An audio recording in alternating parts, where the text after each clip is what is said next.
Chapter 8. Eddie's Departure. "So what's your position?" asked Clive later that evening at Eddie's house. Eddie had come straight home after the meeting and no one had been able to reach him. Clive had been worried, and so he had called in to see Eddie after work. "That's what I said," replied Eddie. "And what did he say?" asked Clive. Lynn, clearly angry and upset, interrupted at this point to add, "Oh, Clive, listen to this." Eddie was trying to stay calm. He was in shock. He couldn't give me a straight answer. He went on and on about budget control and Neil's experience in Austria when he was with Gallagher's. Neil doesn't do anything, and Austria is very different from Russia. Doesn't he realize that? This project is completely different. I know, Clive, I said all that. There was nothing I could say. When I got a chance to speak, he either didn't listen or simply interrupted. Or Neil joined in with a useless reason to justify himself. It was pathetic to watch. No one at Gallagher's has a good word to say about Neil or the work he did in Austria. In fact, the rumour is that he was sacked because he messed it up. That's how he got into Fenton's in the first place. He needed a job, and Dominic is an old mate of his from university. It makes me sick. I know. That was all Eddie could say. He was so tired, he rubbed his eyes. "So there's no position for you?" asked Clive, but he could see the answer coming. "Right," said Eddie. "They're making you redundant then?" "No." Clive was confused, and Eddie could not bring himself to say any more, so Lynn continued for him. "They fired him," she said. There was a brief silence. "They what?"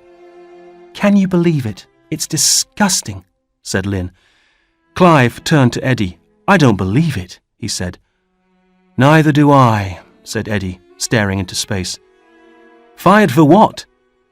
"He's using the issue about the £25,000 in last year's budget, but he also said I was a negative influence on the project and not hands-on enough."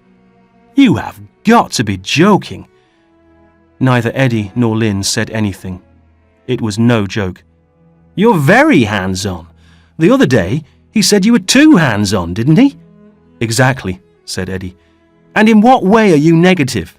You're more enthusiastic and positive than the two of them put together," said Clive. Eddie didn't say anything. "He just wants a yes man," continued Clive. "Neil is the true corporate yes man. He plays the game and does what he's told, but he's useless otherwise and too frightened to say anything and rock the boat." "Who would want to be like that?" "These guys think they're above everyone else. It's as simple as that. They have no idea what other people really think of them. They either scare you so you won't tell them, or they just talk over you in case they look weak." "Meanwhile, Neil gets a job and Eddie doesn't," said Lynn. "It's funny, but I really don't care anymore," said Eddie. "They deserve each other. I don't want to be a part of their grey world with their grey suits and grey ideas. They have no imagination, only a selfish need to justify themselves." "They can't do this, surely?" Lynn asked Clive. "They can, and they have." "But it's unfair dismissal. You can take them to a tribunal." "I'm not sure I can cope with that," said Eddie. "But you have to," said Lynn. "You've got to fight it." "All I do with him is fight. Now he has Neil to do his fighting, and he says he has the full support of Anne and Gary, so they're no help." "You should have played more golf, Ed," said Clive sarcastically. Eddie thought about that for a moment and then said, "Now that I have no job, maybe I'll have the time." The next morning, Eddie went into the office early again to clear his desk. There were only a few people there. He saw Adam from IT, who came over to him. He noticed Eddie was busy emptying drawers and throwing files and old documents away. "Hi, Ed. How's it going? Doing a spring clean? Good man. Long live the paperless office." "Not exactly, Adam. I'm leaving, as a matter of fact." "No way," he said. "I had no idea." "Me neither," said Eddie, reaching for a folder and glancing quickly at its contents. He got halfway through and then threw the folder into the bin. "What's happened?" "I was fired yesterday," said Eddie. The words sounded unreal when they came out. "What for?" Oh, it doesn't matter. You're one of the best people here, Ed. I mean it. Thanks, Adam, but they don't want the best here. They just want... Eddie stopped for a moment and looked across the office, deep in thought. You know what, Adam?